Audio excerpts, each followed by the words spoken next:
Hey guys, welcome back to my channel. Today we're going to be doing our June wrap up and July TBR using my little TBR jar. Before we get into it, make sure you subscribe, give this video a thumbs up, and comment down below your favorite book that you read this month. I had a pretty great reading month, I feel like. I read 9 books, which is honestly a lot for me, but I also feel like as soon as summer hits, I end up reading significantly more than I do during the rest of the year. So also found some of my favorite reads of the entire year, so let's get into it. So I think the breakdown of this month is I had 6 romance, 1 general fiction, although when I look it up, it also says it's romance, but I feel like it's not. 1 like mystery thriller, horror, I don't know. Also 1 DNF, but I still consider my DNFs books that I've read, depending on how far I got into it. So I still count it as a book I read. Heartbreak is one thing, my ego is another. This is why having a reading journal is so cool, because I don't even remember what I had for lunch yesterday, let alone how I felt about this book 30 days ago. So here we are. In this book, we're following Laura. She is retelling kind of, I think this is why it's considered romance. She's retelling a romance that she had in her 20s to her daughters, Emily, Maisie, and Nell. Laura is now married to Joe, but the entire story is about this romance that she had with a man named Duke. I rated this 4 stars. I mostly listened to this on Audible because Meryl Streep narrates it, and I loved listening to it on audio. So because the book is from Laura's POV, as Meryl Streep is telling the story, it almost sounds as if Meryl Streep is talking about herself, and it's a very immersive story. Lots of wholesome family moments where if you have like a toxic family or you're just not very close with your family as you wish you were, this book is exactly what I think everybody wants in their family. And not to say that everything in their life is perfect, but the way that they handle conflict, confrontation is just ideal. 4 stars, loved this one. Then I read 28 Summers by Ellen Hilderbrand, and I feel like on TikTok and Instagram, I've been talking about this book non-stop, but just consider this your summer required reading. This is an amazing book. I loved it so much. It's my first Ellen Hilderbrand book. This is a 5-star read for me. I absolutely loved this so much. We're essentially following 2 people who meet up one time a year on Labor Day weekend, and the back says that they will form a bond that perseveres through pregnancies, marriages, and death. And oh my goodness, like this book made me cry at the end. This was a really good book and just opened up my eyes to the writing of Ellen Hilderbrand and how much I actually really love it. I cannot wait to read more of her books just in general throughout my life because they are actual perfect, like no notes, nothing I would change about it. You know, when you have a friend and you might not agree with everything that they do, but at the end of the day, you love this friend so much that it's like, even if they do some things that you don't agree with, you still love them so much. That's how you feel about these characters. They are doing very questionable things, like things that I would never do in my life, and I would not even want to be friends with somebody who was doing the things that they were doing, and yet I still felt so much empathy towards her. And I just like felt like I understood her so well and why she was doing the things that she was doing. I love this, 5 stars. Then right after that, I believe I read A Summer Affair is what I read next. I actually wanted to read The Perfect Couple because that one I heard is like crazy, but it's part of a series, and this is the first book in that series. This book solidified that Ellen Hilderbrand, I think, is my like favorite author. I know that's crazy. I don't think I've had a favorite author up until this point. Like Ali Hazelwood, I really liked her books, but I mean, I wouldn't say that she's like my favorite author. I have some auto by authors, but I think that as far as like a favorite author that I would read every single thing that they've written, I think that that may be Ellen for me. So in this book, we're following Claire and her husband, Jason. And then there's another couple named Locke and Daphne. And then we're also following a little bit Claire's best friend, Siobhan. Is that how you would say that? Her friend's name is spelled Siobhan.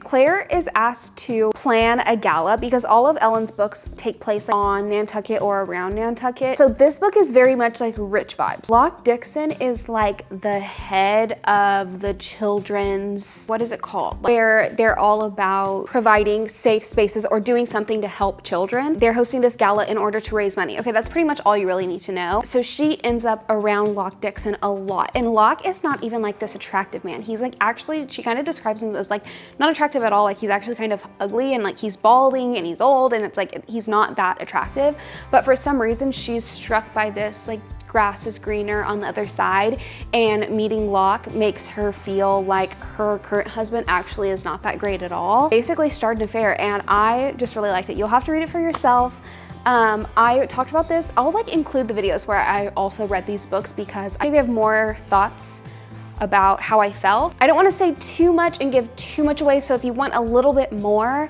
go there. But I know some people like to go into their books pretty much not knowing anything, so I don't want to give too much away and say too much because then you can kind of infer the ending based on what I say. So I try to tell you enough to make you go buy this book and read it so we can like be on the same page, but not too much where it's like, well, I don't even need to read it because you kind of just gave it all away. Our book club book of the month was After I Do by Taylor Jenkins Reid. One thing about my book club is y'all love a Taylor Jenkins Reid book. I did like this one, although I wouldn't say it's my favorite. I think that I still like, oh, I don't think I said, but A Summer Affair, I rated 4 stars. And then After I Do, I would rate 3 stars. I liked it.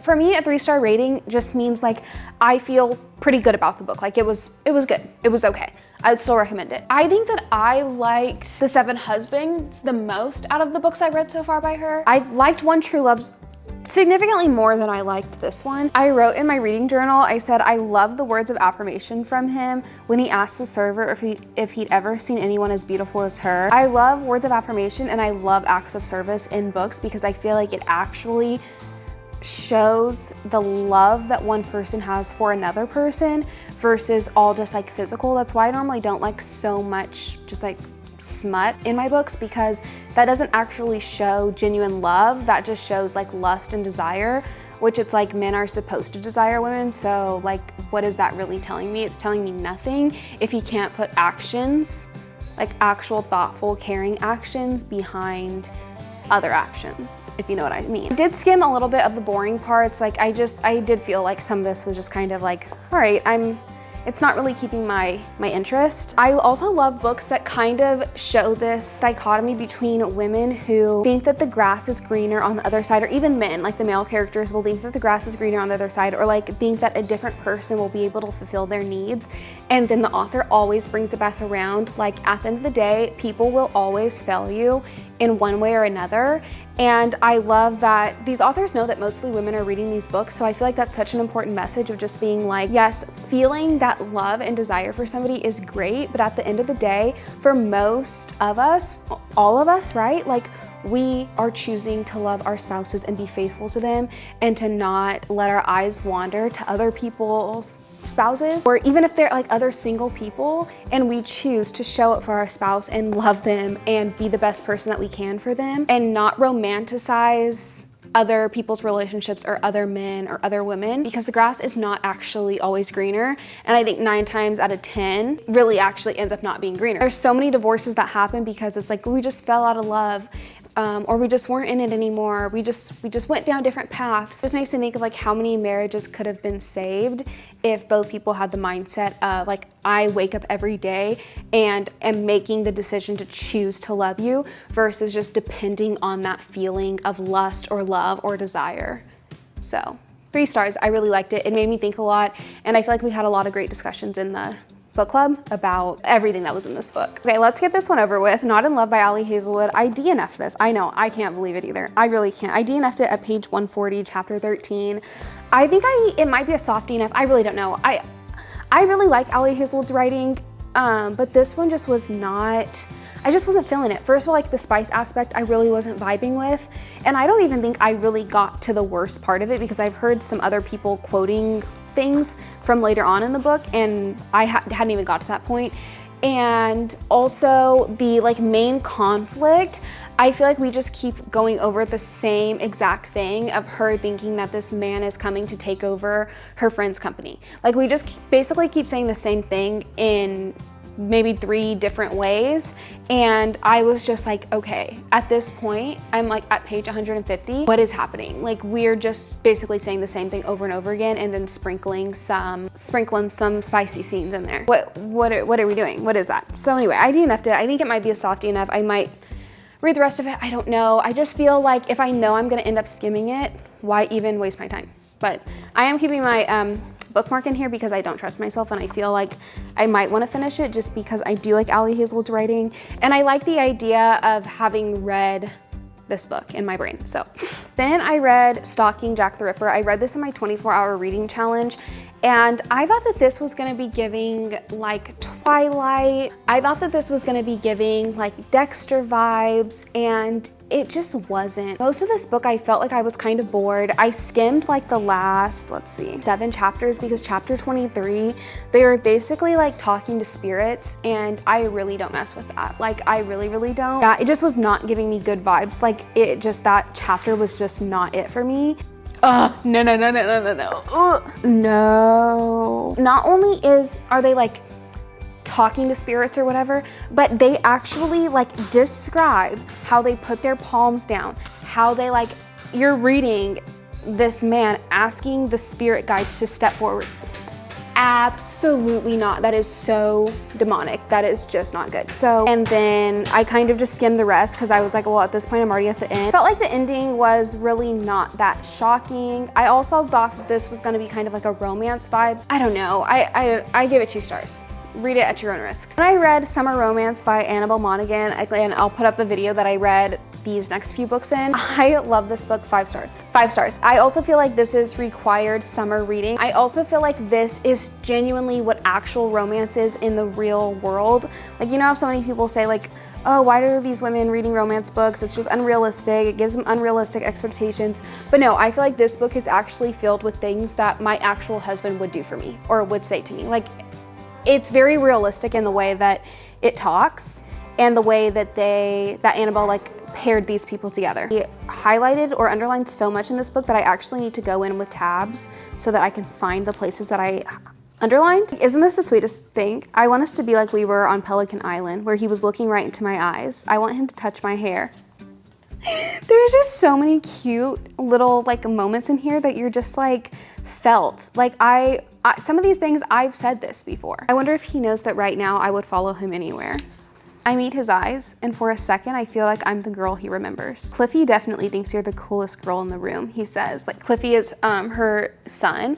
Like, that's just so cute. Like, Kaylin being like, Carter definitely thinks you're the coolest girl in the room right now. That, like, my heart would actually melt. Like, I would just be like, I cannot believe you just said that. So anyway, yeah, I feel like this is not only required reading for all of you guys, but I also feel like if a man read this, he would be winning at life, because he would know exactly what we mean when we say that we want to be like romanced, and how we want to be looked at, and how we want to be heard, and how we want to be spoken to. Like, this is it. He smiles when he sees me. Like, I'm the thing he's been looking everywhere for.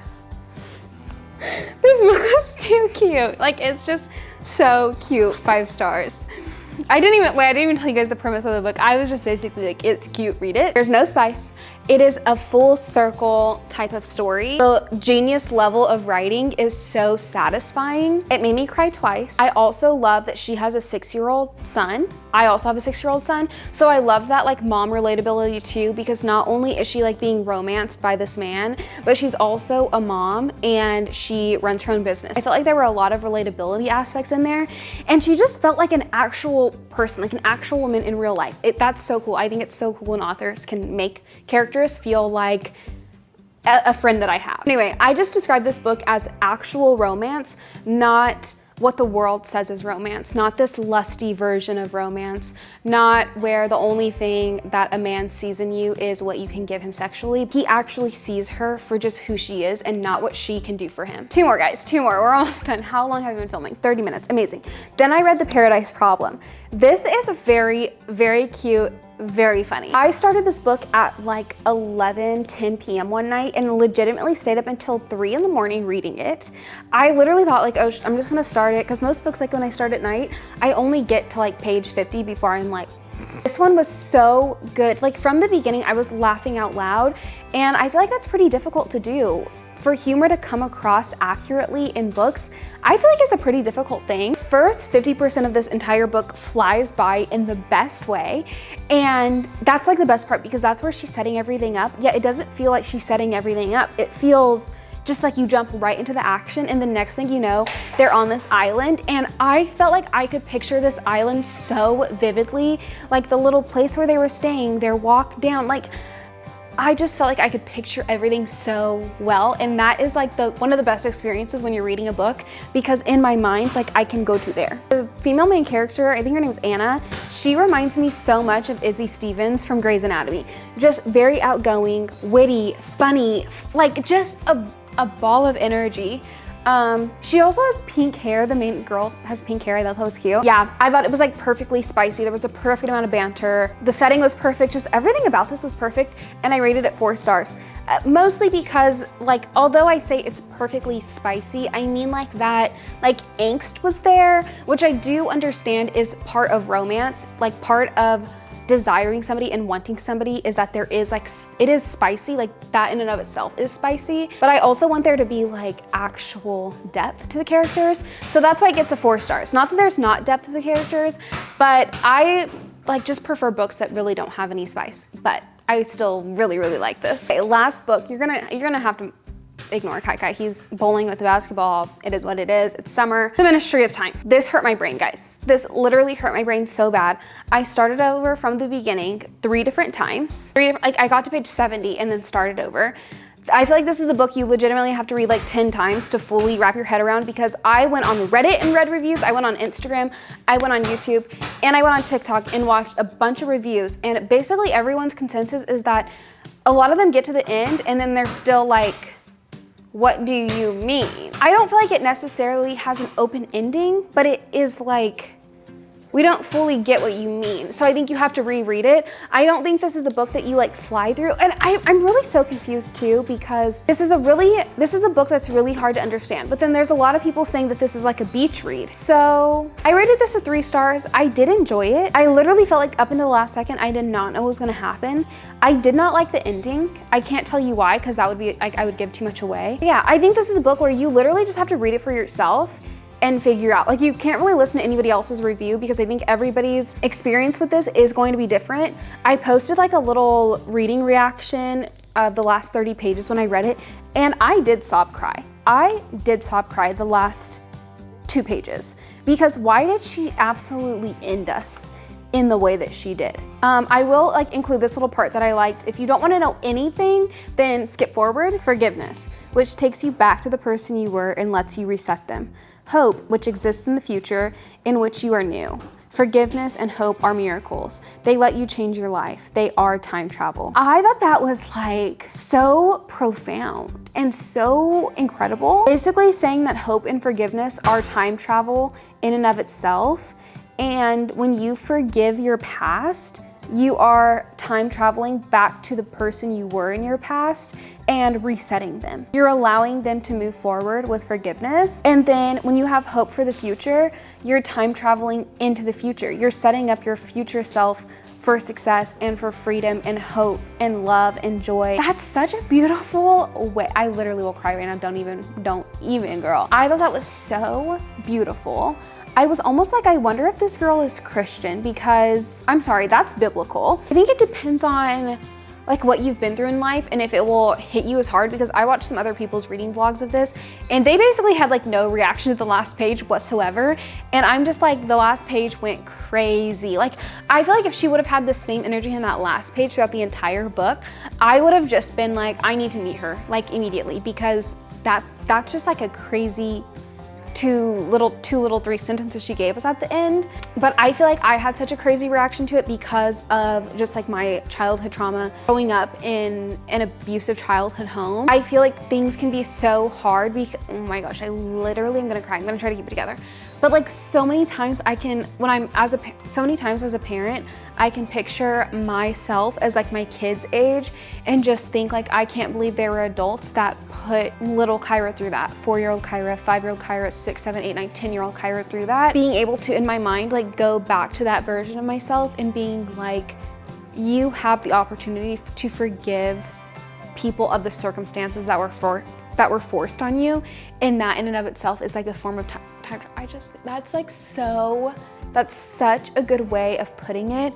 And it's like what God calls us to, forgiving other people because we were forgiven, and always being hopeful for the future. And in 1 Corinthians 13, which is like literally the love verse, it says that love bears all things, love believes all things, hopes all things, endures all things. And like, we are called to remain hopeful. So I just like, I'm sorry, I feel like this book was deep. Like that was pretty deep to me. So anyway, wow, those were the 9 books that I read in June.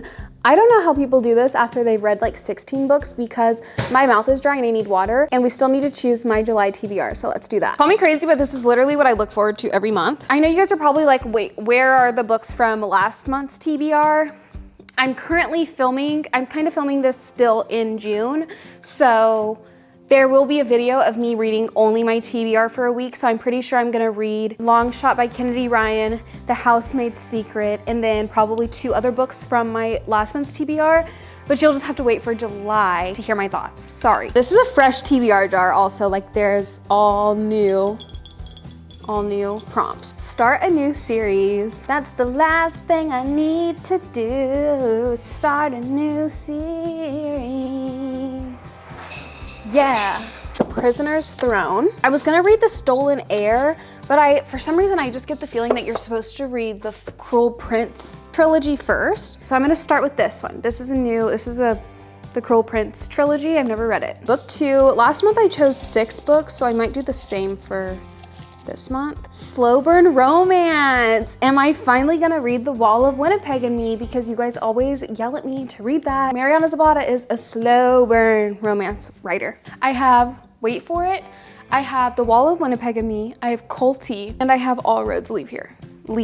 Wait, okay, this one sounds kind of good. All right. Book number 3, BuzzFeed Quiz Chooses. Okay. I have the perfect book for you to kick off your Goodreads goals within 2024.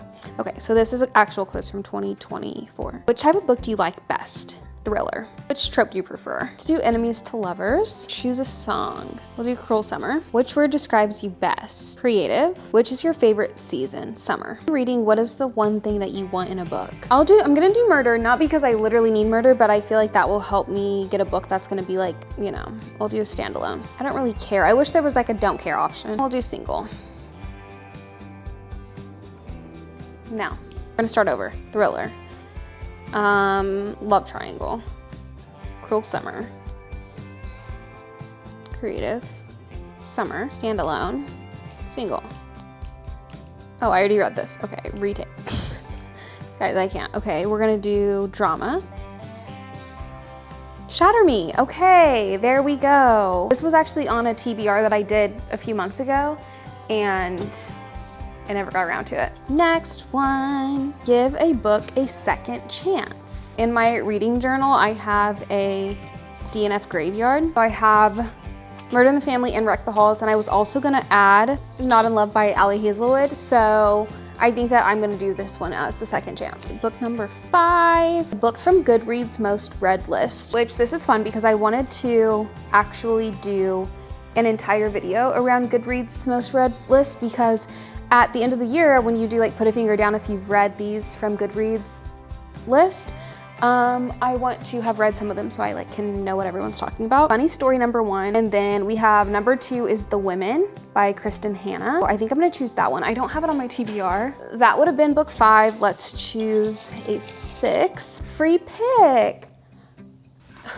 I'm gonna pick Beach Read by Emily Henry because I have to know. Like, I need to know immediately what's going on? What's going on in this book that everybody loves so much? Are my 6 books for my July TBR. Not very summary, but I think it's fine. And then I'm also gonna add The Women by Kristen Hanna. I will have to go purchase that. Along with our book club book, actually, let me see what's winning. Okay, currently Part of Your World by Abby Jimenez is winning. Might as well bring this one down too. I'm excited to read my first Abby Jimenez book. Okay, so that's gonna bring us to the end of today's video. Thank you guys so much for watching. I appreciate it as always, and I will see you guys in the next one.